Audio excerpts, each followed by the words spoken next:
Okay, kaugnay pa rin ang bakbakang Manny at Margarito. Ito ang ating itapat sa 4 question, mga kaibigan. Limado raw si Manny kay Margarito. Paano matatapos ang laban? Knockout ba o decision? At narito ang ating panel. Mga analyst po ito, mga kaibigan. Anong... Ako hindi. Ako, knockout or decision? Oo. Knockout, pero ibabato ko sa inyo, anong round? Ako...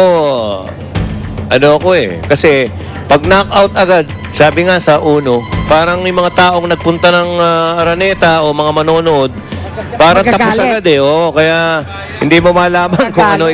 Paano, ako sa akin, walang, ikaw, darling, ikaw ang ano dyan eh. Baka gaya ng huli niya Marami laban. ka naman na-knockout na eh. Hindi, di ba? Yung huling laban niya, 12 round. Okay. Nabot ng 12 round. Sayang mga commercial, ha? Okay. Oo, Anyway, mahirap din eh. Ang maganda, tanungin mo tao, gusto nyo bang humaba ang laban o gusto nyo maikli? Dapat mahaba, no? Mahaba. well, ako hindi kasi kung Pilipino ka gusto mo, tapos na para ano, wala na yung nervyos mo, tsaka yung yun kama ang mo. ano, yun ang sinabi ni Manny, no, nung tinapos niya agad yung laban niya kay Cotto ba yun, o kay De La Hoya. Oo. Di ba? Sabi niya, kailangan tapusin ko, baka mamaya masingitan ako o matumba. Hindi natin alam na sa loob nila eh. Mga style, kung anong approach ang gagawin nila, kung anong atake. Kaya nga, dati nga, 9 eh, biglang umikli. Naging 1 na lang ng huli. Nung nagalit ata kasi yung coach doon sa kabila. Hoy! Ano mo, Okay. tanggalin mo yan. May isang tanong pa, Butch. Okay. Sabi ni Manny sa BTR kanina, hindi pa raw ito ang last fight niya. Hindi pa raw ito ang last fight niya. Ngayon, kung kayo ang tatanungin, may dapat pa ba siyang patunayan? Tingin nyo. Sa akin wala na. Oo, ako, gusto ko last fight niya na. Ang dami na niyang kinita, Joey. Baka mamaya matulad siya kay Ali. Alam mo, Diba, hindi naman Muhammad sakita Ali? yan eh. Kasi Oo. parang artista. Ang artista, kahit anong yaman ng artista, pag sinabi mong magpahinga ka, parang Masakit yun, no? masisira yung ano niya eh. Yung, Oo. di ba, si Kaya, Johnny tuloy-tuloy. Carson nung araw. Di ba, tumira na lang sa yate niya, tapos namatay. Minsan nawawala yung sistema eh. Yung Kaya kailangan hinahanap patuloy. ng katawan mo yung trabahong yun eh.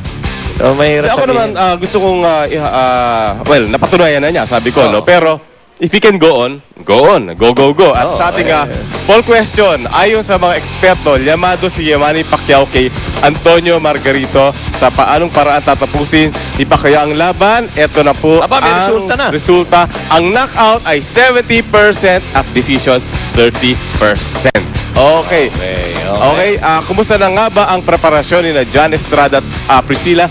How do you pronounce her name? Merelias? Merelias. Sa nalalapit nilang kasal. Alamin sa kanila mismo dito. Panoorin nyo. Ay, eto na.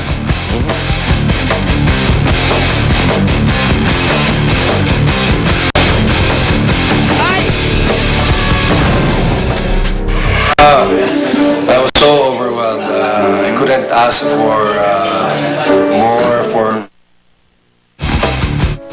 All set na ang kasalang Estrada Mireles sa Feb 26 sa susunod na taon.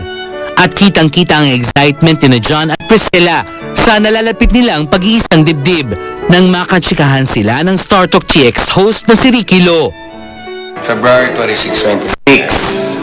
Then, beach wedding, no? Yes. So talagang prepared na.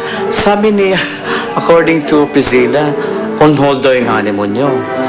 Opo, Tito Rex, kasi dahil sa trabaho eh. May trabaho ako, so nag-ano na ako ng 1 week for just no preparation for the wedding. So I cannot ask for another leave. So, tingin mo na, matapos ng trabaho, honeymoon. Ilang buwan na lang at magiging Mrs. Estrada na si Priscilla. At ngayon pa lang daw, gamay na niya ang pagiging stepmom sa 4 na anak ni John. So Priscilla, okay naman dun sa mga stepchildren, no? Mababait naman yun, ano? Part ba sila ng wedding entourage? Yes. Pwede na mga... I think the 3 girls would be, ano ba? No, they'll be Bridesmaids? bridesmaids. Bridesmaids? Junior. Tapos si Yuan, junior best man.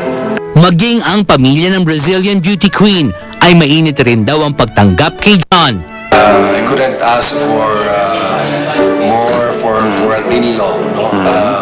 The mother, the father, you know, they're perfect. I mean, sobrang blessed ako na I'll be part of their family in Brazil.